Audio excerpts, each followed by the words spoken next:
More than $50 million in sunken treasure remains unrecovered somewhere in the Caribbean. $1 million alone in the shallows of the Silver Banks. Bon, on va y arriver. Top. Bon, alors voilà, nous sommes arrivés par ici, comme cela. We are proceeding to the Silver Bank. My friend Rémi de Hénin, soldier of fortune, entrepreneur and treasure hunter, led me here. He claims that he may have located the remains of the famous treasure galleon, Our Lady of the Conception. I have promised Rémi we will investigate the area for no more than 1 week.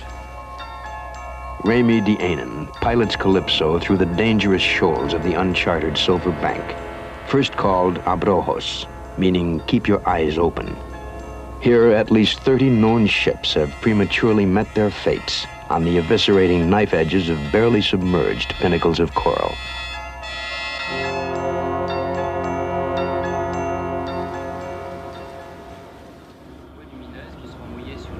Captain Caillard carefully reviews with Sirot the final treacherous approach to the location Rémi has charted. The ship's launch sets out to mark the narrow channel with seabuoys. They will serve to guide the helmsman to a safe anchorage, hopefully within yards of the long-lost treasure galleon.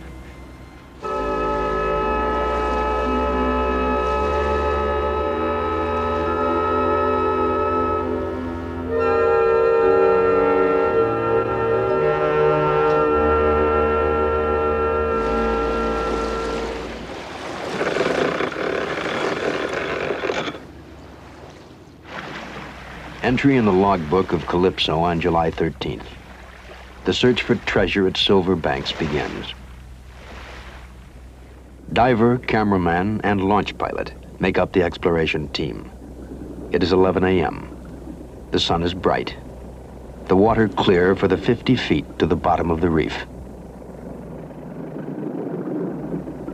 Near the surface, on the windward side of reefs, coral can grow at the rate of 1/2 inch a year. It is conceivable then that in the 327 years since the sinking of Nuestra Señora, 10 to 12 feet of coral may have forever sealed up the vessel. Therefore, I have asked Delmotte to concentrate his search on the desolate leeward side of the reef. Here, coral will only flourish if it can attach itself to foreign objects. For nearly an hour, the launch tows Delmotte through the silent depths of the Spanish Main. On board Calypso, Cousteau, Rémi, and the crew and divers await the first report. But all is negative.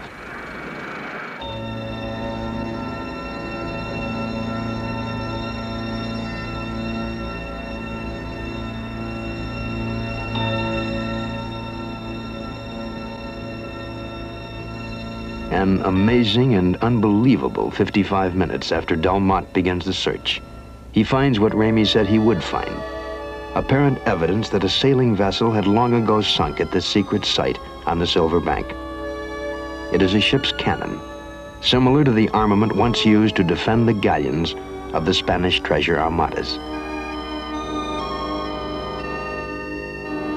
Cameraman Deloy immediately surfaces to report the discovery.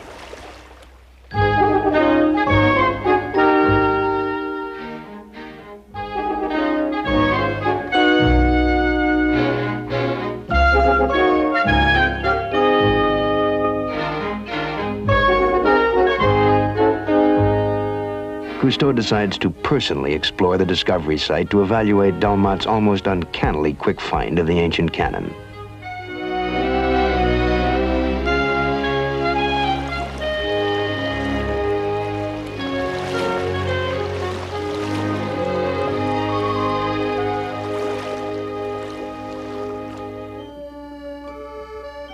We have carefully studied the tides and winds of the Silver Bank. Once below, Rémi and I sense almost immediately the direction in which the wreck must have been moving before striking the reef.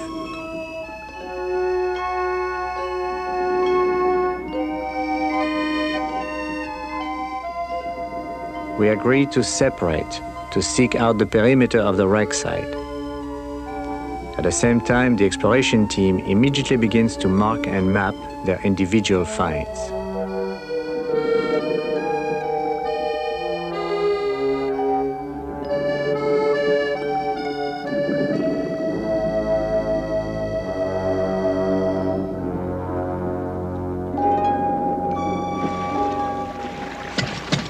Topside, the launch crew cranks to life a fire pump attached to a water jet. The diving team immediately begins a preliminary clearing of sand and silt. Cousteau logically hopes to discover fragments of the ship's timbers, which will help him to accurately identify the wreck.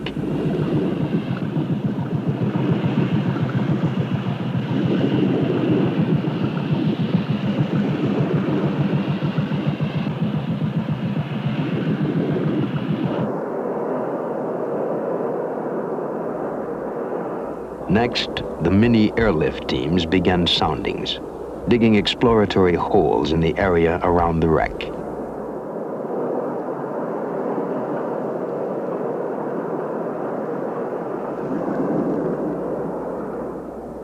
The team hopes to produce evidence which will aid Cousteau in solving the first mystery, to determine the perimeter of the collapsed galleon.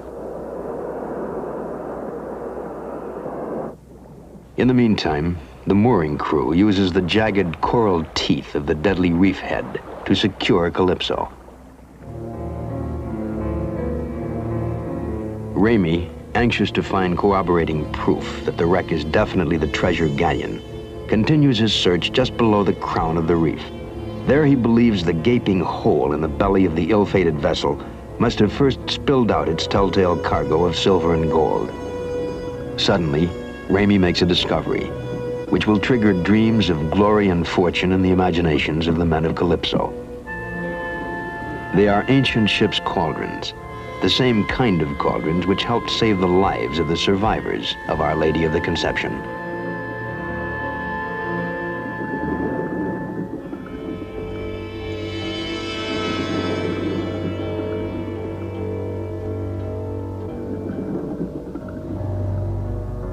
According to the sketchy accounts given by some of the survivors of the treasure galleon, the night of the crash brought forth an ingenuity born of desperation. Huge cooking cauldrons were hauled from the settling ship onto the reef head, submerged in knee-deep water. The discovery of the cauldrons brings ghostly images to the imagination of the men of Calypso.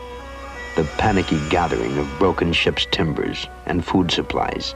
The first terror-filled nights when signal fires were kept ablaze in the cauldrons. The hopelessness before the survivors rafted off to rescue or oblivion. Ramey's discovery of the cauldrons had given us cause to excavate the wreck site. I knew I could not disappoint my old friend and the excited divers and crew of Calypso.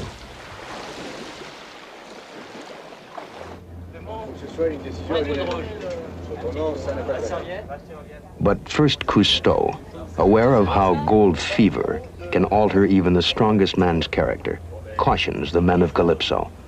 Excavating the wreck site will take relentless and backbreaking labor. The wreck may or may not be the treasure galleon. They must also agree in advance on how to divide the spoils if they should discover treasure or other artifacts of value. He has put the undersea gamble to a vote. Each man in his own way awaits the outcome of the secret ballot.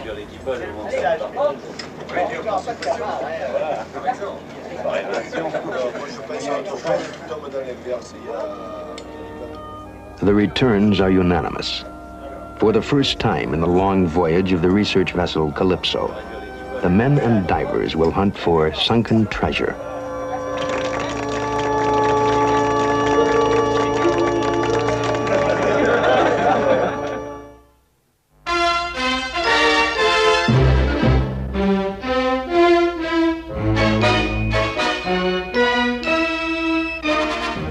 Date July 24th, San Juan, Puerto Rico.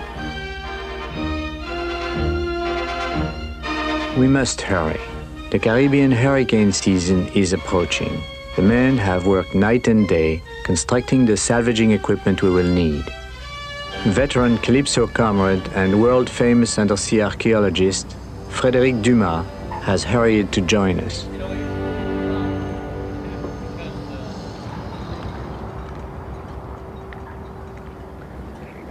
Another treasure hunter preceded Calypso to the site of the Nuestra Señora by almost 300 years.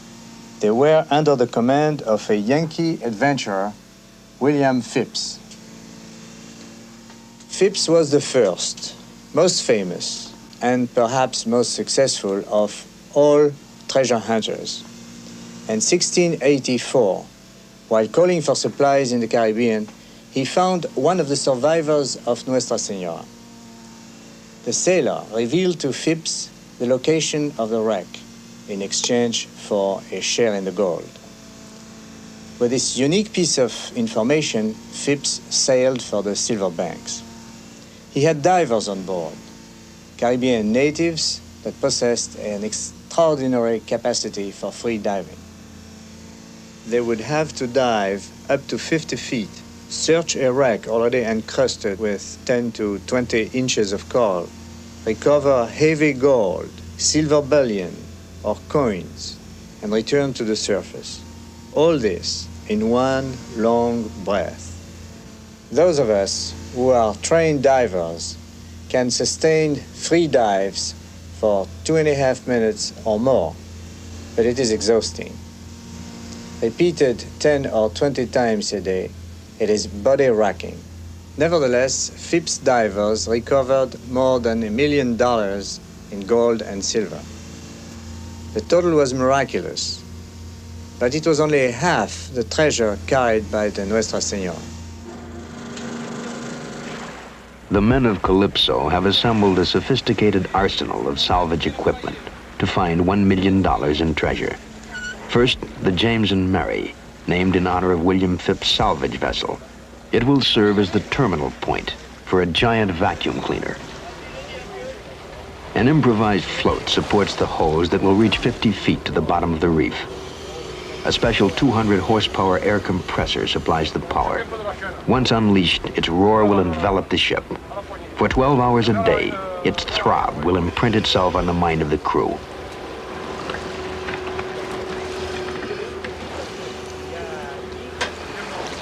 Through the airlift pipe will pass 50 tons of water an hour and 5 tons of sand, silt, and coral debris. All this must be swept aside to expose the wreck.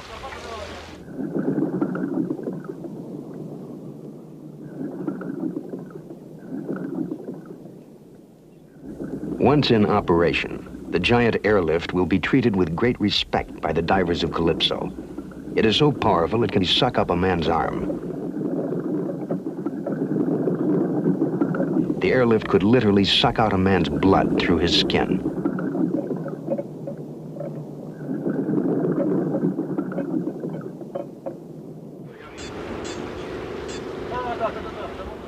Waste sucked up from the wreck site will pass through metal baskets set in the James and Mary, 8-foot strainers to sift out sand and catch anything of value. Soon all is ready, and Cousteau calls for a final inspection. A diver examines every inch of the 5-story airlift. The hose goes straight to the bottom from its terminal point, but the nozzle, the working end of the vacuum cleaner, must be set up far from the James and Mary. If it were directly below, silt and sand pouring out of the strainers would rain down on the divers, cutting visibility and filling the excavation holes. 50 feet to the ocean bed. Then it goes 20 yards along the floor to the first excavation. To the crew from this day forward, the airlift will have a name. Seeing it in its entirety, they christen their temperamental toy the Monster. An underseas lookout gives the signal, and a 20th century treasure hunt begins.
Well, I have the impression that the suction pipe with a long flexible hose based on the principle of an airlift works pretty well.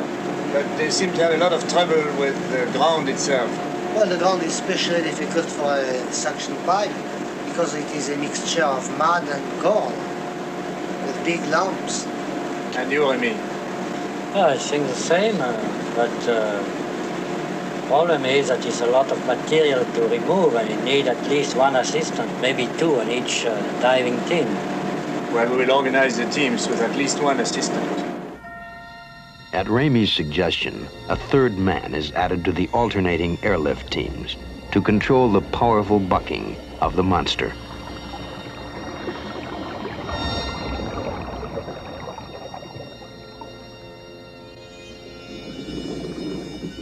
Relief divers exchange their footgear for scissored-off fins, which are used as boots by the excavators.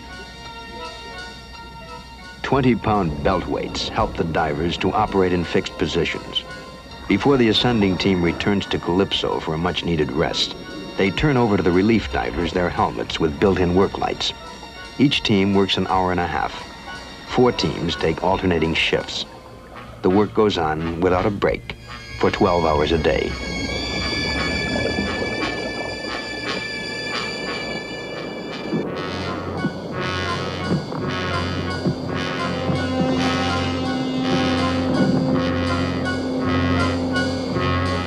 Medium-sized pieces of material create new problems. Unable to pass through the suction pipe, they are sent up in a steel mesh gondola. When the basket is filled, the divers inflate the gasoline drum balloon with a small bottle of compressed air.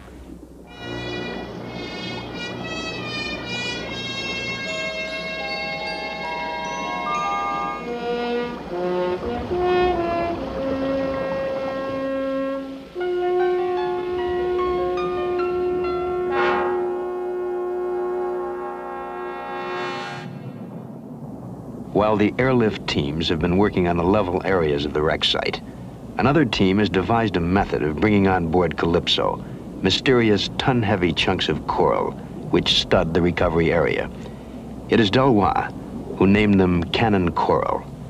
He discovered these toadstool-shaped formations seem to grow around large metal pieces, cannons in particular. Once on deck, a voluntary Alcatraz crew breaks the coral apart to reveal its inner secrets.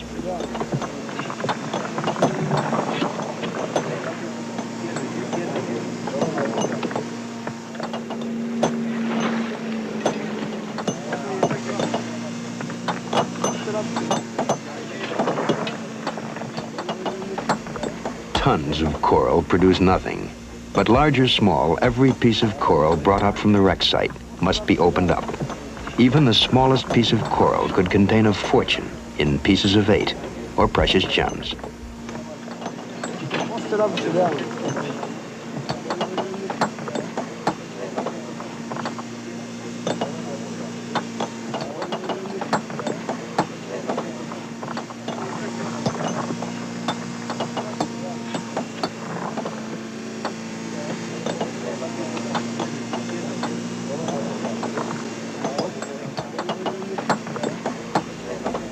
The enormous effort results in but a hope-sustaining collection of cannonballs and ship's rigging. Still, the men of Calypso are not easily discouraged. Voluntarily, they agree to live on short rations, forego showers to save water, so that Calypso can remain on station as long as possible. Such is the nature of gold fever.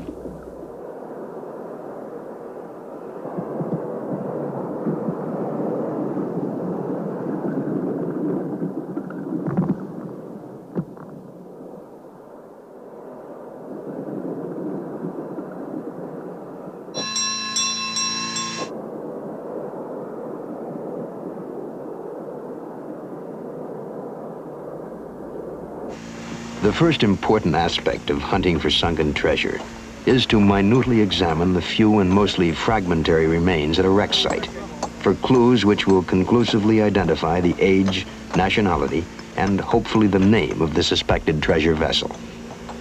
The potential outcome of the adventure and the extent to which the dangerous and backbreaking work will continue depends entirely on knowing as quickly as possible that the wreck you are exploring is the wreck you believe it to be.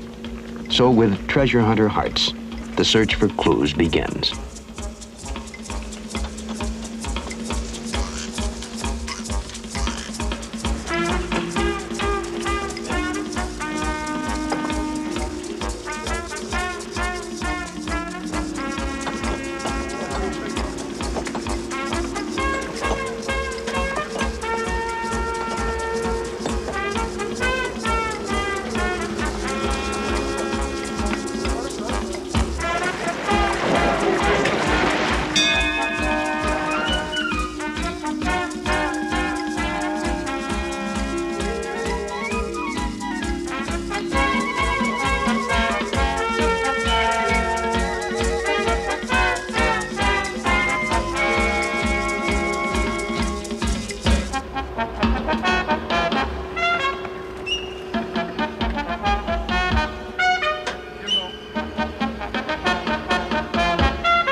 Moving a mountain is all in a day's work for a gold miner. Making a mountain is all in a day's work for the treasure hunters of Calypso.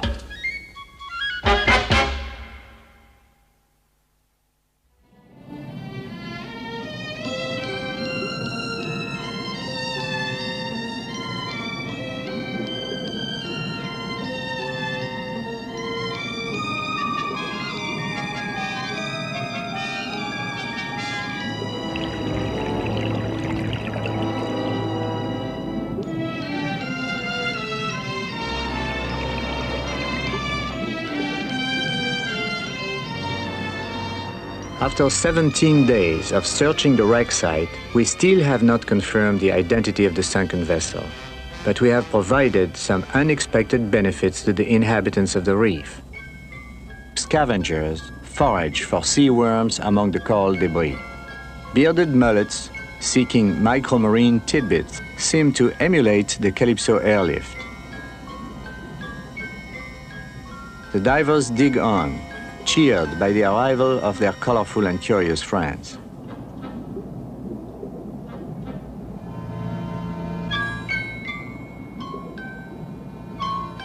Inadvertently, we dislodge tasty morsels from their hiding places.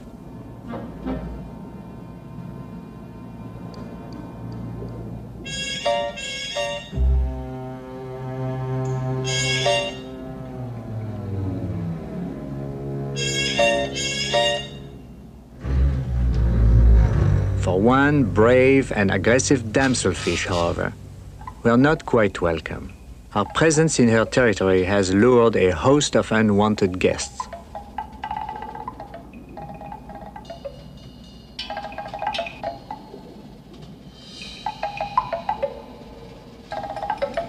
She is determined to guard her ground against all invaders, regardless of their size. And that goes for the divers as well.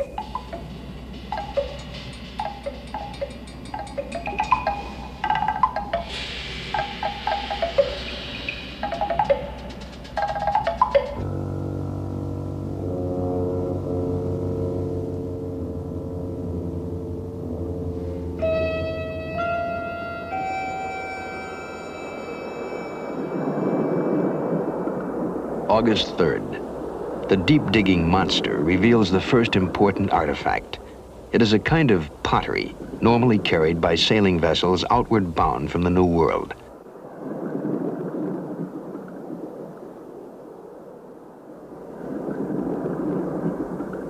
The crudely fashioned jug resembles containers made by South American Indians. They were used by mariners during the long Atlantic crossing for the preservation of foodstuffs. But most exciting is the fact that the pottery is unbroken.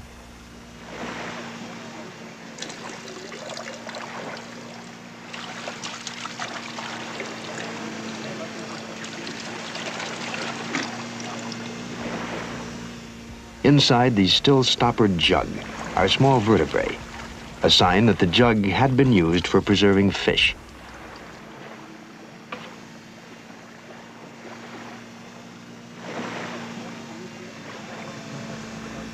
The divers have taken an extra precaution against injury.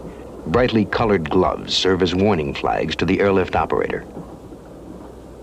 The excavators next turn up a syringe, commonly found in the pharmacies of the more sophisticated sailing vessels, such as the Spanish treasure galleons.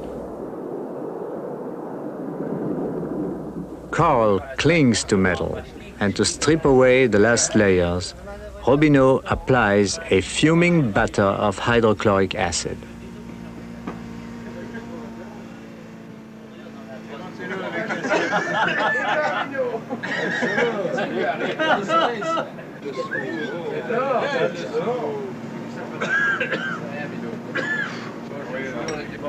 The best comes last, a metal plate.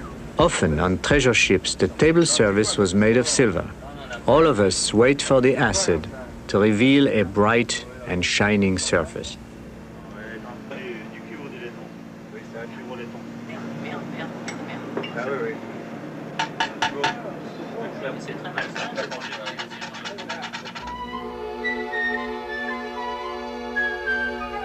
More tin and pewter plates are discovered by the divers.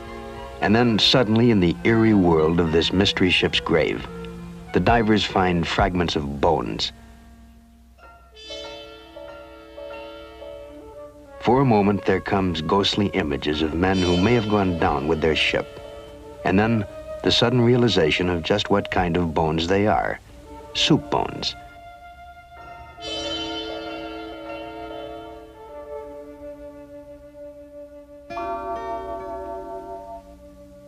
Berdau is digging here near this gun and is finding remains of the kitchen and heaps of ox bones and pork bones. So we probably are near the galley in the forecastle. What do you think, Remy? Oh, it's quite true. The galley and the ship stores were on the forecastle. But part of the forecastle and part of the deck might have collapsed on one side, so to find the real hull, we have to dig across to find the heavy timbers. Yes. If we are above... Cousteau, Remy, and Dumas agree that the excavation must take a new direction if they are to find the hull in which the ship may have carried heavy gold or silver bullion. Around the bow. Anyway, we are not very far. Oh no, certainly. Much like detective work, each new find provides another clue to the mystery. Time after time, the excavators unearth stacks of fragile cups and bowls completely intact. They are set inside each other as if they had been packed in cargo crates. Based on this evidence, Dumas will set forth a theory. He believes the ship settled on her side when she went down. The crates, he speculates, must have been stored on deck. As the ship rolled on her side, deck cargo had slid off into the sea. It rested there undisturbed and unbroken. Fragile objects which remained inside the wreck would ultimately have been crushed by the rotting and collapsing ship's timbers.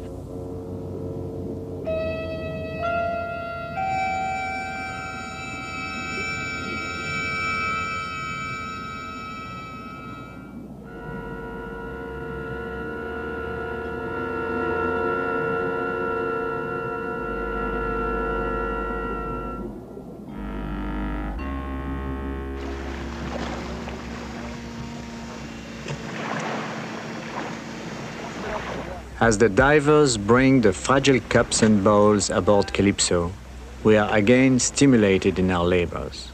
the delicate tableware appears at first to be genuine Chinese porcelain worth a fortune.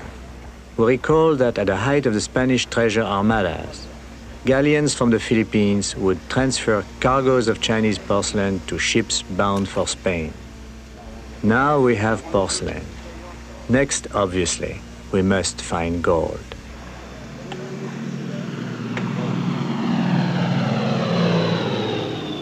U.S. Air Force weather planes scour the unpredictable Caribbean. Their reports are useful to Calypso. Captain KR maintains a detailed weather map. And on the 15th of August, a dreaded storm breaks. He makes a crucial decision to stay on station, convinced that only the edge of the storm will pass over Calypso's position.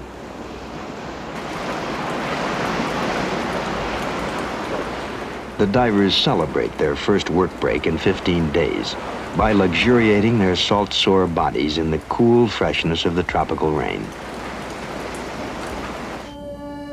For several days preceding the storm, the excavators had unearthed no new artifacts. Cousteau and Dumas inspect the cross-section trenches carved by the divers to the apparent perimeter of the wreck. The operation area is empty, save for the remnant planks of the ship's hull exposed by the digging. Cousteau now sees that the wreck is not a whole ship, only the forward third, where the galley had probably been located. Convinced that his theory is right, he signals to Dumas his belief that the ship had broken in two when it crashed on the reef.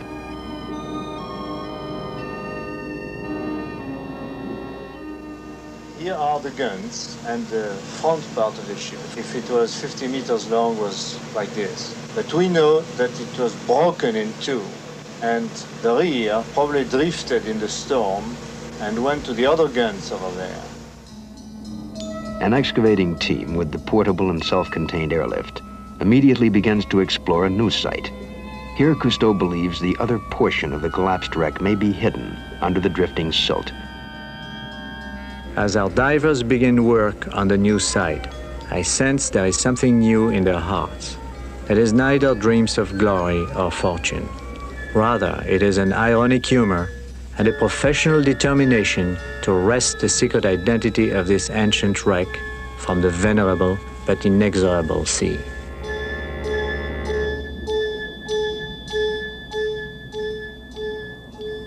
Although Spanish treasure ships often carried French, Dutch, or Italian armament, Cousteau also decides to bring one of the wreck's cannons aboard. There is a slight possibility that the arsenal markings may shed some light on the identity of the wreck. The cannon reveals little. Inscribed on the cannon is only the cryptic code H2250A, but no date. Even had a date been etched on the cannon, it could have proven deceptive. Cannons forged in the late 1500s were still in active use up to as late as 1820. The recovered cannon does reveal one thing. When the ship crashed on the reef, its guns were loaded and primed for combat. A common habit of most ships' captains during the open sea days of pirates and privateers, who preyed on cargo and treasure ships alike. The cannon weighed more than a ton and was capable of firing a mass-snapping cast-iron ball weighing up to 8 pounds. Our catalogue of work is frightening. 18 days of back-breaking labor, deafened by the constant din of the compressor. Hours of endless hammering and the sifting of 300 tons of coral debris. For all our effort, we have a deck cluttered by pottery of questionable worth, a cannon, and some cannonballs. In purely economic details, mad expenditures. In terms of human effort, incalculable output of energy. À Clichy, il y a un petit guinche pépère. C'est la locomotive à t'aider. À l'été, son petit enfant. Still, there is hope. The fever of discovery. How brightly it burns. How few complain. Non, pas de la fille du gouverneur. Non, l'amiral, sûrement. Ouais, c'est luxurieux. Still, we have no proof that our labor may bring reward. And then there is the first piece of gold. and I frankly wonder if it is an omen of the future.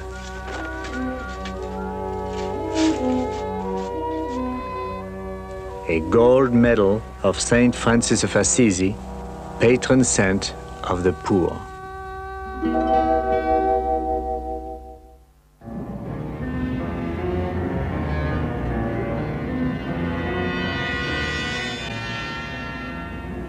The sharks, which had cruised the eerie gravesite of the wreck before the treasure hunt began, return.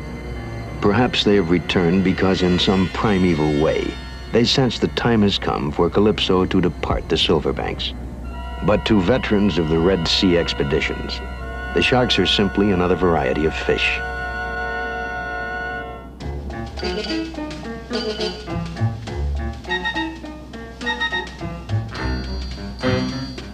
In spite of the omens, or perhaps because of them, the divers are as anxious as ever to learn the true nature of the wreck. They have moved the monster to the new site, where the digging continues in earnest. Their determination is about to be rewarded. Suddenly, the teams uncover a cache of lead packing seals. Carefully and gently, the diver places the tiny seals inside his work glove. Packing seals had always been used by mariners to seal gold packets. They discourage cargo tampering, and more important, may identify the owner of the cargo. I knew once again we had not found conclusive proof of the ship's identity. The fleur-de-lis in the design has been used commonly by both the French and the Spanish. The Latin inscription expresses the thoughts of all the early conquerors of the New World. Floribus quo ferar, I will flourish wherever I go. Meanwhile, below, the excavators have unknowingly discovered the telltale clue, which at long last will affect the final outcome of Calypso's hunt for sunken treasure. It appears to the divers to be a bell clapper, but is in fact a brass weight that had been used on the ship's scales. In the century when the weight was used, the boards of trade of the various European maritime nations would check the honesty of the ship's weights every 5 years and inscribe on the weights the last date of inspection.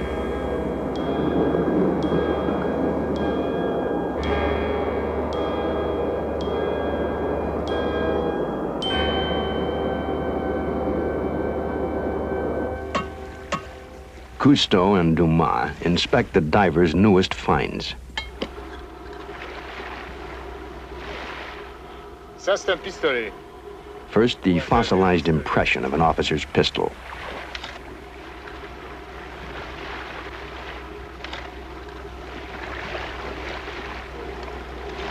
Je vois un fusil. S'il y a la... Faut être bien, il y avoir une crosse. Pourquoi il y a des pointes sur cette cuillère? Qu'est-ce que c'est ce truc-là, Didi? Des cuillères avec des excroissances. And then a mold the ship's silversmith had probably used on board to manufacture spoons. La preuve est... Ça, c'est une garde d'épée. Next was the remains of a handguard for a sword. And finally, the brass weight from the ship's scales.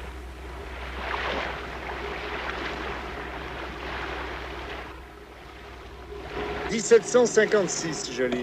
1756. The hunt for sunken treasure is over. We found this scale weight, and we know, because of the date inscribed on it, that the ship we're working on is at least a century younger than the galleon we hope to find. What nationality was that ship? Well, you know, we found a seal here, and I'm sure that specialists can tell us. Also, we found on this spot an inscription. It seems to be Dutch. I'm not sure. Looks like... The ship was carrying a cargo of thousands of bottles, square bottles like this. Probably rum, no? Yes. Very likely. And hundreds of pieces of pottery. Like these goblets, these cups.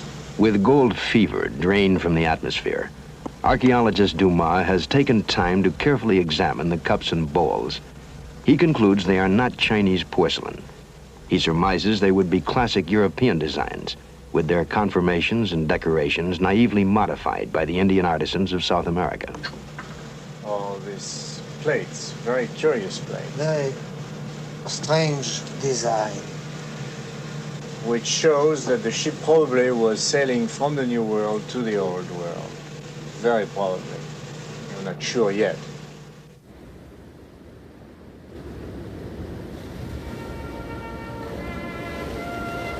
August 25, 5:45 in the morning.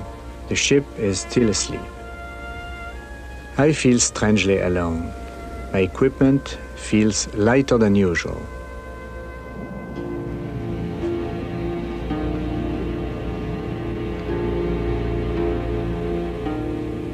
As I slowly sink, I can embrace the entire work area at a glance.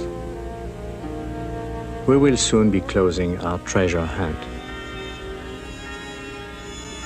In 15 minutes, Raymond and Jean-Pierre will dive to their tasks. But now I am alone and at home in the sea.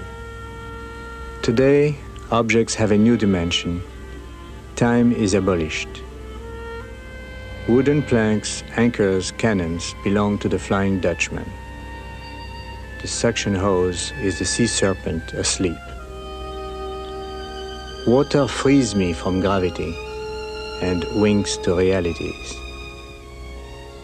Here, success and failure become so much alike. Both have little importance in the end. And I feel today how much my own approach to the world, to men, to society, how much all my morals have been influenced, then dictated by 32 years of diving.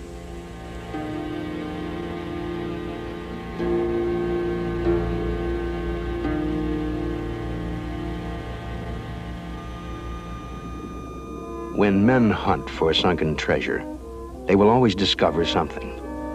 Sometimes the treasure, sometimes not. But whatever happens, they will surely discover something they never knew before about themselves. As men, it is revealed more in their eyes than in their words. Eh bien, j'aurais acheté de la terre, beaucoup de terre, des collines, des arbres, un ruisseau, peut-être une vieille maison. En fait, j'y ai jamais vraiment pensé, jamais vraiment cru qu'on pourrait trouver un trésor. Ça me semblait quelque chose d'un peu... J'espérais qu'on soit pas venu ici pour rien. Mais, enfin, sérieusement, j'y croyais pas tellement. Je suis comme Saint Thomas, moi. Il faut me montrer, après je crois. Ah oui, j'ai toujours une bête car, moi.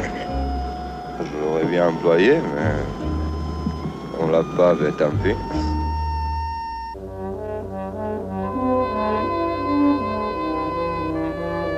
One of the oldest expressions in the French language is c'est la vie. That's life. Casually tossed off, the expression is deeply profound and at the same time ironic. A way of laughing at life when things have not gone well. A way of saying life is short, so let's get on with it. It is in this spirit that Fauchery and Dumas salute the Calypso's hunt for sunken treasure, as the men look forward to their next adventure in the underseas world.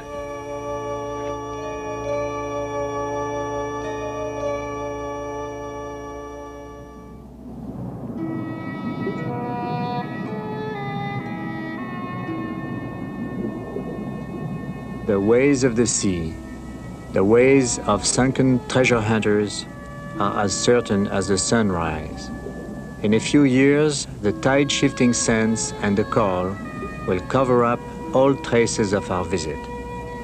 Sometime in the future, another Rémy de Hénin, another Frédéric Dumas, another Calypso may come here as we did, with their imagination stirred by the fabled gold and silver of Nuestra Señora de la Concepción.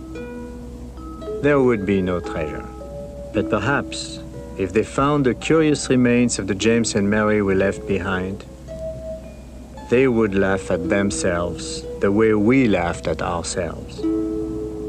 C'est la vie.